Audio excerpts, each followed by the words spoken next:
Hi friends, మహాభారతంలో ఎన్నో కీలక పాత్రలు ఉన్నాయి.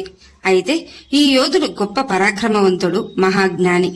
శ్రీకృష్ణ భగవానుని మినహా మిగిలిన మహాభారత యోధులలో ఈ యోధుడు అత్యంత తెలివైనవాడు. శ్రీకృష్ణునికి పరమ భక్తుడు, ధర్మ మార్గంలోనే నడిచే ధర్మజ్ఞుడు. అధర్మాలను ప్రశ్నించాడు, మోసాలను పసిగట్టి ధర్మాత్ములకు సహాయం చేశాడు.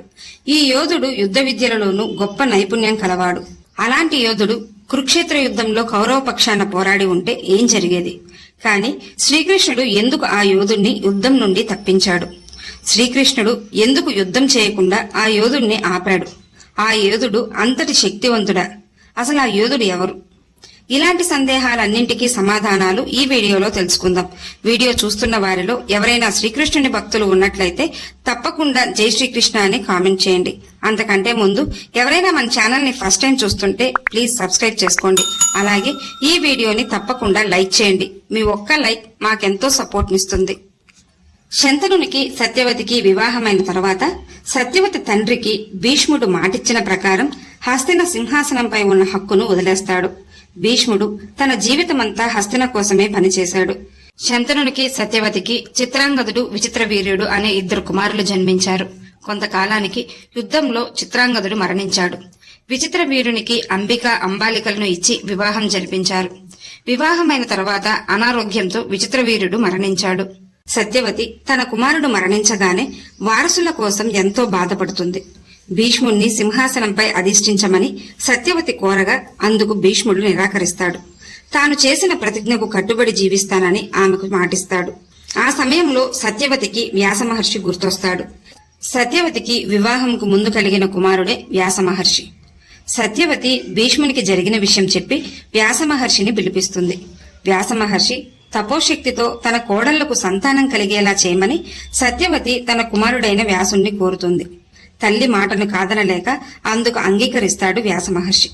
సత్యవతికి చెప్పి తన మొదటి కోడలైన అంబికను తీసుకొచ్చి ఎదురుగా కూర్చోబెట్టమని వ్యాసుడు చెప్తాడు. సత్యవతి అలానే చేస్తుంది. కాని అంబిక వ్యాసుని మొహం చూసి భయపడి కళ్ళు మూసుకుంటుంది. తపస్సులో ఉన్న వ్యాసుడు బాగా జడలు కట్టి చూడడానికి కొంత భయం కలిగేలా ఉన్నందున అంబిక కళ్ళు మూసుకుంది. అంబిక భయపడినందున అంబాలికను తీసుకొచ్చి వ్యాసుని ముందు కూర్చోబెడుతుంది సత్యవతి. అంబాలిక కూడా భయంతో వణికిపోతుంది. అదే విషయం వ్యాసుడు వెళ్లి సత్యవతికి చెప్తాడు. దాంతో సత్యవతి ఇంకొకసారి ప్రయత్నించమని అంబికకు ధైర్యం చెప్పి మళ్లీ కూర్చోబెడుతుంది. కాని అంబిక మాత్రం తను మళ్లీ వెళ్లలేక తన దాసికి తన రూపం ధరింపజేసి వ్యాసుని ముందుకు పంపిస్తుంది. దాసి ఏమాత్రం భయపడకుండా వ్యాసుని ముందు కూర్చుంటుంది. అంబిక కళ్ళు మూసుకున్నందున అంధుడైన ధృతరాష్ట్రుడు జన్మించాడు. అంబాలిక వ్యాసుణ్ణి చూసి భయంతో వణికిపోయినందున బలహీనుడైన అంటే రక్తహీనతతో ఒక కొడుకు జన్మించాడు. అతడే పాండురాజు. కాని దాసికి మాత్రం ఎంతో ఆరోగ్యవంతుడైన తేజోవంతుడైన కుమారుడు జన్మించాడు. అతడే విదురుడు. విదురుడు కూడా ధృతరాష్ట్రుడు, పాండురాజులతో పాటే పెరిగాడు. వారితో సమానంగానే చూశాడు భీష్ముడు. అస్త్రశస్త్ర కళల్లోనూ గొప్ప ప్రావీణ్యం పొందాడు విదురుడు. తాను దాసికి జన్మించినందున హస్తిన సింహాసనంపై హక్కుదారులలో అతనిని పరిగణలోకే తీసుకోలేదు ఆనాటి పెద్దలు. అయినా విదురుడు కూడా ఏనాడు సింహాసనంపై ఆసక్తి చూపలేదు. కేవలం హస్తిన రాజుకు సహాయదారునిగానే ఉన్నాడు. మొదట హస్తినను పాండురాజు పాలించాడు. అప్పుడు విదురుడు పాండురాజుకి సలహాదారిగా పనిచేశాడు. ఆ తర్వాత రాజ్యం ధృతరాష్ట్రుని చేతికి వచ్చాక ప్రధానమంత్రిగా చేస్తూ ఎన్నో సలహాలు, సూచనలు కూడా ఇచ్చాడు. విదురుడు అస్త్రశస్త్ర విద్యలే కాకుండా వేదాలు కూడా అధ్యయనం చేశాడు. ఎన్నో ధర్మ సూక్ష్మాలు తెలిసినవాడు విదురుడు. విదురుడు మహాజ్ఞాని. శ్రీకృష్ణుని తర్వాత అంతటి తెలివైనవాడు విదురుడు. విదురుడు శ్రీకృష్ణ భగవానునికి పరమభక్తుడు. విదురునికి మహాత్మ విదుర అనే పేరు కూడా వచ్చింది. విదురుడు ఎంతో స్వచ్ఛమైన మనసు కలవాడు. ఎంతో మంది యోధులకు సలహాలు ఇచ్చాడు. అంతటి గొప్ప జ్ఞాని విదురుడు. విదురుడు ధృతరాష్ట్రునికి ఎన్నో మంచి సలహాలు ఇచ్చాడు. ధృతరాష్ట్రుడు హస్తినను అంత సుభిక్షంగా పరిపాలించాడంటే అందుకు కారణం విదురుడు, భీష్ముడు. కౌరవులు చేసే తప్పుల గురించి ధృతరాష్ట్రునికి చెప్తూనే వచ్చాడు. వారిని మందలించి సరైన మార్గంలో నడిచేలా చేయమని ఎన్నోసార్లు చెప్పి చూశాడు. కాని పుత్రమమకారంతో ధృతరాష్ట్రుడు ఎవరి మాటలను లెక్క చేయలేదు. పాండవులంటే విదురునికి ఎంతో ప్రేమ. వారు ధర్మాత్ములని, వారితో పెట్టుకుంటే వంశనాశనం తప్పదని ఎన్నోసార్లు దుర్యోధనుణ్ణి హెచ్చరించాడు విదురుడు. కౌరవులు చేసే కుట్రలను మోసాలను ముందే పసిగట్టి లక్క ఇంటి దహనమప్పుడు కూడా పాండవులకు ఆ విషయం చేరవేసి వారిని కాపాడింది కూడా విదురుడే. పాండవులకు రావాల్సిన రాజ్యం ఇవ్వమని, అందుకు నీ పుత్రులకు నచ్చజెప్పమని ధృతరాష్ట్రునికి సలహా ఇచ్చాడు. పాచికలాడుతున్నప్పుడు కూడా శకుని మోసం తెలిసే ధర్మరాజుని పాచికలాడవద్దని హెచ్చరించాడు. రాజ్యాన్ని పాచికలాటలో పనంగా పెట్టినప్పుడు కూడా విదురుడు ధర్మరాజుని వారించాడు. ధర్మరాజు తనను తాను అలాగే తన సోదరులను జూదంలో పెట్టి ఓడిపోయాడు. ఇక ద్రౌపదిని పెట్టినప్పుడు కూడా కురుసభలో పెద్దలందరూ మౌనంగా ఉన్నారు. కాని విదురుడు వికర్ణుడు ద్రౌపదిని పనంగా పెట్టడాన్ని వ్యతిరేకించారు. ధర్మరాజు తనను తానే కోల్పోయినప్పుడు ఇక ద్రౌపదిని ఎలా పనంగా పెడతాడు, అది చెల్లదని నిండు సభలో దుర్యోధనుని తప్పులను ఎత్తి చూపాడు విదురుడు. ద్రౌపదిని అవమానించడం అనైతికమని, అలాగే రాబో విపత్తు నుండి నీ కుమారులను ఎవ్వరూ కాపాడలేరు అని ధృతరాష్ట్రుని హెచ్చరించాడు. ఇప్పటికైనా పాండవులకు న్యాయం చేస్తే నీ వంశం నిలబడుతుంది అంటూ సలహా కూడా ఇచ్చాడు. కురుసభలో భీష్మ ద్రోణ కృపాచార్యులను కూడా విదురుడు ప్రశ్నించాడు.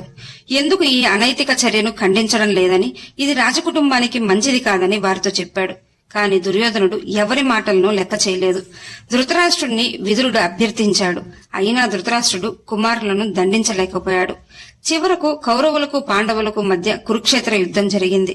కాని ఆ యుద్ధంకు ముందు కౌరవులకు పాండవులకు సంధి కుదర్చడానికై శ్రీకృష్ణుడు చివరి ప్రయత్నంగా హస్తినకు వెళ్తాడు. శ్రీకృష్ణుడు హస్తినకు వస్తున్నాడని తెలిసి దుర్యోధనుడు, కర్ణుడు, విదురుడు ఆతిథ్యం ఇవ్వడానికి సిద్ధపడ్డారు. కాని శ్రీకృష్ణుడు విదురుని ఆతిథ్యం స్వీకరించడానికై విదురుని ఇంటికి వెళ్తాడు. దాంతో విదురునిపై దుర్యోధనుడు ఎంతో కోపోద్రిక్తుడవుతాడు. మరుసటి రోజు విదురుని ఇంటి నుండి కురుసభకు హాజరవుతాడు శ్రీకృష్ణుడు. విదురుణ్ణి చూడగానే దుర్యోధనుడు కోపంతో, ఆతిథ్యం ఇవ్వడం మాకు తెలియదా? మేము అన్ని ఏర్పాట్లు సిద్ధం చేసుకున్నాక నువ్వెలా ఆతిథ్యం ఇవ్వడానికి సిద్ధపడ్డావు అంటూ నిందిస్తాడు. విదురుడు మౌనంగా ఉంటాడు. అయినప్పటికీ దుర్యోధనుడు విదురుణ్ణి సభలో, నువ్వొక దాసీపుత్రుడువు, మేము నిన్ను మంత్రిని చేస్తే నీవు పాండవ పక్షపాతిగా వ్యవహరిస్తున్నావంటూ అవమానిస్తాడు. ఎంతో కోపోద్రిక్తుడైన విదురుడు విల్లును ఎత్తి దుర్యోధనునిపై అస్త్రాలు సంధించబోతాడు. వెంటనే శ్రీకృష్ణుడు విదురుణ్ణి ఆపి, దుర్యోధన, మహామంత్రిగా ఎన్నో సేవలందించిన వారిని దుర్భాషలాడడం మంచిది కాదు. నువ్విలానే అవమానిస్తే ఆ విల్లును విరిచి మీ పక్షాన యుద్ధం చేయనని చెప్పే అవకాశం ఉంది. కాబట్టి ఇలా మాట్లాడడం నీకే మంచిది కాదంటూ శ్రీకృష్ణుడు దుర్యోధనుడికి చెప్తాడు. వెంటనే దుర్యోధనుడు పైకి లేచి విదురునిపై ఇంకా కోపంతో, ఆయన యుద్ధం చేయకపోతే మాకొచ్చే నష్టం ఏమీ లేదు. ఆయన్ను నమ్ముకొని యుద్ధానికి సిద్ధపడలేదు. అసలు విదురుడు క్షత్రియుడే కాదంటూ దూషిస్తాడు. దాంతో విదురుడు విల్లును విరిచి, నేనసలు యుద్ధమే చేయను అంటూ కురుసభలో నుండి వెళ్లిపోతాడు. శ్రీకృష్ణుడు అలా చతురత చూపడానికి ఒక కారణముంది. విదురుని గోవర్ధన ధనుస్సును, అర్జునుని గాంధీవం కూడా ఏమీ చేయలేదు. అందుకే శ్రీకృష్ణుడు తన చతురతను చూపాడు. విదురుడు శ్రీ మహావిష్ణువుకి గొప్ప భక్తుడు. ధర్మ మార్గంలోనే నడిచాడు. ఈ వీడియో మీకు నచ్చినట్లయితే లైక్ చేయండి, షేర్ చేయండి, అలాగే సబ్స్క్రైబ్ చేసుకుని పక్కనే ఉన్న బెల్ ఐకాన్ ని ఆన్ లో ఉంచుకోండి. Thanks for watching.